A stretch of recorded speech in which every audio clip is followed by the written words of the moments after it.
Eto na, nagkaharap na mga tol, no? Si Jinping at saka President Bongbong Marcos mga tol nag-usap na. West Philippine Sea na balik na ba sa Pilipinas? Robin iyak mga kapatid. Binasa ko lang yung title na. Buong mundo nagimbal daw eh. So yan ang ating aalamin. Bibigyan natin ng reaction video mga tol. Ang source ng balitang to ay sa Pinas News Insider. Siyempre huwag niyong kakalimutan mag-subscribe sa kanyang YouTube channel mga tol. Nakalagay po ang link sa ibaba. At kung bago ka pa lamang dito, trip mo yung mga ganitong klaseng commentary and reaction sa mga balita ngayon, pinag-uusapan sa mundo ng social media mga kapatid. Siyempre, huwag mo rin kalimutan mag-subscribe dito. Alright, so maraming salamat mga kapatid. Huwag na natin patagalin to. Panoorin na natin mga tol. Ito ang balita ngayon. Viral ngayon sa mundo ng social media. Ang di umano'y balitang isang magandang balita. Pangulong Bongbong Marcos at Xi Jinping, ang Pangulo ng China, nagkaharap at nagpulong na mga hakbang para maiwasan ang tensyon na nangyayari sa South China Sea. Kanilang tinalakay. Pero bago ang lahat, kung bago ka pa lamang sa aming channel, please huwag kalimutang mag-subscribe at i-click ang notification bell para mas maging updated ka pa lalo sa lahat pa ng bagong video na i-upload namin. Pero ano mga tol mahirap magtiwala kasi dito eh. Si Pidots nga ginawa ng best friend to eh, pero wala pa rin eh. Hindi naman sila tumigil mga tol eh. 'Di ba? So pero maganda pa rin yung mga ganitong pagpupulong, pagmi-meeting para hindi na masyadong tumaas pa yung tensyon at hindi na umabot doon sa puntong alam niya yung talagang labanan na. Pero mahirap pa rin magtiwala rito sa mga to. At eto na nga mga kababayan, kamakailan nga lamang naibalita ang nangyaring pagpupulong ng dalawang matataas na lider ng dalawang makapangyarihang bansa na si Chinese President Xi Jinping at US President Joe Biden, kung saan nagpalitan ng dalawa ng kanilang mga ideya sa mga estratehiko at pangkalahatang issue na kritikal sa direksyon ng China at US at sa mga isyu na kakaapekto sa kapayapaan at pag-unlad ng daigdig. Binigyang diin din ng dalawang lider ang kahalagahan ng lahat ng bansa na tratuhin ang isa't isa ng may paggalang at paghahanap ng paraan upang mamuhay sa tabi ng isa't isa ng mapayapa at mapanatili ang bukas na linya ng komunikasyon upang maiwasan ang hidwaan, pagtataguyod ng Charter United Nations at makikipagtulungan sa mga lugar na may binabahaging responsableng pamamahala maging sa mapagkompetisyong aspeto ng relasyon. At ngayon, sa ginanap na Asia-Pacific Economic Summit 2023 sa Francisco, California, Pangulong Bongbong Marcos at Xi Jinping, Pangulo ng China, personal na nagkaharap kung saan ayon kay Pangulong Bongbong Marcos, ipinahayag nito ang mga alalahanin hinggil sa mga banggaan sa South China Sea na nagdudulot ng tensyon. At ayon nga sa Pangulo, in our meeting with Chinese President Xi Jinping, we express our concerns regarding the collision in the South China Sea and endeavor to devise measures to prevent such incidents, aiming to reduce the resulting tension. Unquote. Mukha nga di umanong positibo ang naging paghaharap ng dalawang matataas na lider. Good news yun, no? Kung naging positibo mga tol. Intayin na lang natin kung ano ang magiging aksyon ng China mga tol sa mga susunod na mga balita nga abangan natin. Kung ano ang magiging resulta ng pag-uusap ng dalawang leader na to mga tol. Isa nga itong patunay sa kasabihan ng Pangulong Bongbong Marcos, friends to all, enemy to none. At dahil nga sa balitang ito, hindi napigilan ng sikat na Marcos loyalist na si Benji Contreras na magbigay ng hinaingat komento sa mundo ng social media. At ayon pa sa kanya, nag-meeting pala sina President Bongbong Marcos at Chinese President Xi Jinping para mahinahong pag-usapan ang nangyayaring tensyon sa West Philippine Sea sa pagitan ng Pilipinas at China.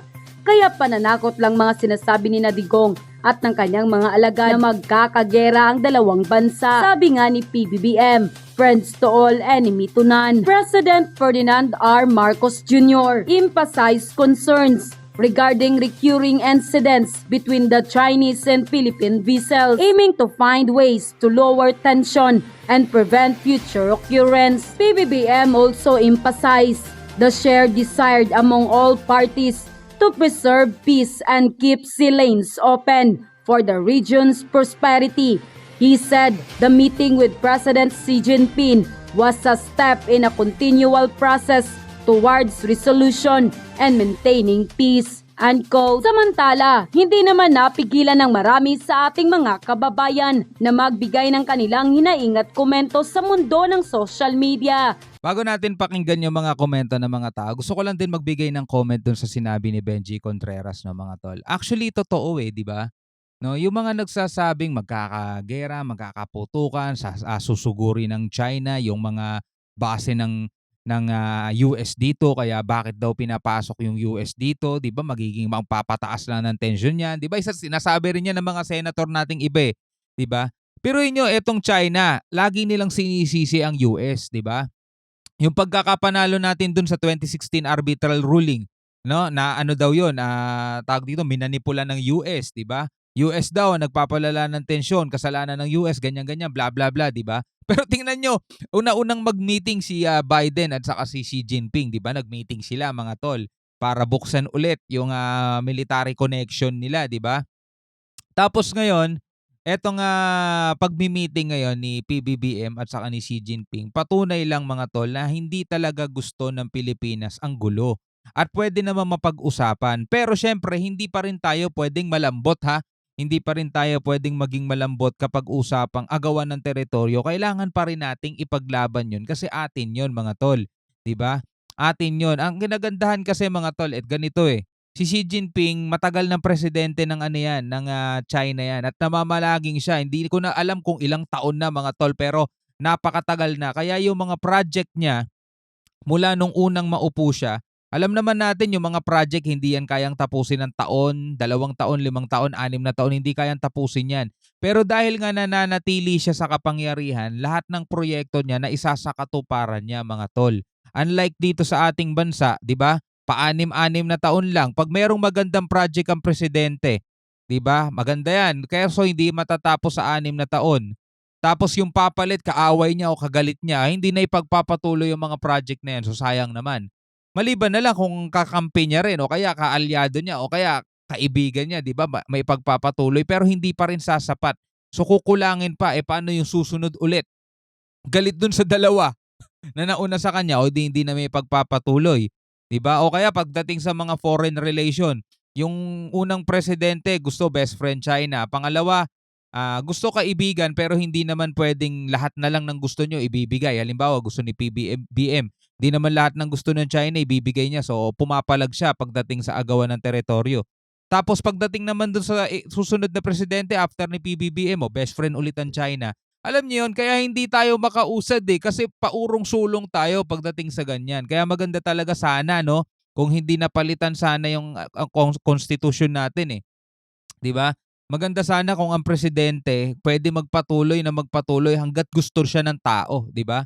So, tuloy na natin 'to, mga tol. Hindi talaga aabot sa gera yung mga ganyang mga bagay. At ayon pa sa kanila, we don't need another war as the innocent people are the one who are affected and who suffer the most. Praying that these two leaders will come up to something that will stop the tension at West Philippine Sea. Whatever they come up with, hopefully it's for the betterment of both countries. Nako, with due respect to you, His Excellency Mr. President, about time to stand up and tell China to get out of territories and should pay for the damage. Matagal na pong pabebe, ginagawa in dealing with it, patuloy lang ang pambubuli, pag-agaw, pati kabuhayan ng mga isda. The Philippine imports fish to China and those fish galing din sa dagat natin. Matagal na yang sinasabi, they will prevent daw, pero nanggago. Philippines should stand up the same way Vietnam did. Huwag po tayo Ayos, mag-i-import tayo ng isda sa kanila pero isda galing din naman sa West Philippine Sea. Ang kulit din. Nabalikan natin na konti. pero nanggago. Philippines should stand up the same way Vietnam did. Huwag po tayong magtiwala sa mga insik. Iba yung sinasabi nila, iba ang ginagawa. Correct. End quote. So, ito yung actual video ng kanilang pagkikita, mga tol.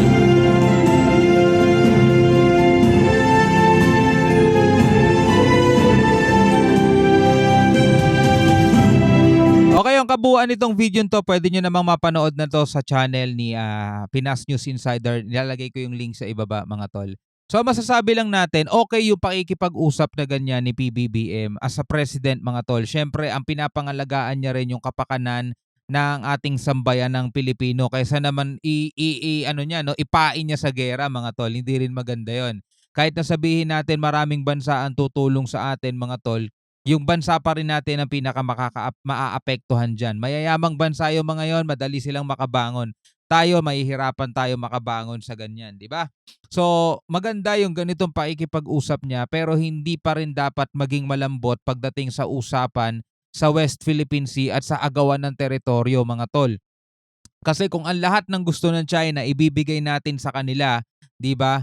Para for the sake of kapayapaan mga tol, pagdating ng panahon mga tol, hindi rin tayo magiging mapayapa dahil magkakaroon tayo ng malaking problema lalo na halimbawa sa food natin, 'di ba? Food security, yung mga nahuhuling isda baka mauubos na nila 'yan. O kaya talagang hindi na tayo payagan diyan, import na lang tayo ng import, 'di ba? So magtataasan ng mga bilihin diyan. Tapos yung mga kayamanan sana na dapat tayo nakikinabang o yung susunod na henerasyon sila na nakikinabang, 'di ba? So, alam niyo mga tol, okay talaga makipagkaibigan sa maraming bansa. Pero dapat mo pa ring protektahan yung soberanya mo, no? At sana yung mga susunod pang presidente kay PBBM ay may pagpatuloy yung ganito. At sana nga dumating na ang panahon na talagang makuha natin ng lubusan ang West Philippine Sea. Hindi rin tayo basta-basta pwede magtiwala kasi rito sa China dahil tulad nga nung sinabi nung nagko-comment, 'di ba? Iba ang kanilang sinasabi sa kanilang ginagawa, no? Ikaw bilang isang Pilipino, ano ang masasabi mo rito? Comment ka na lang sa baba. Pag-usapan natin 'yan mga tol sa comment section. Hanggang sa muli, ako nga pala si Shobal D. Peace out.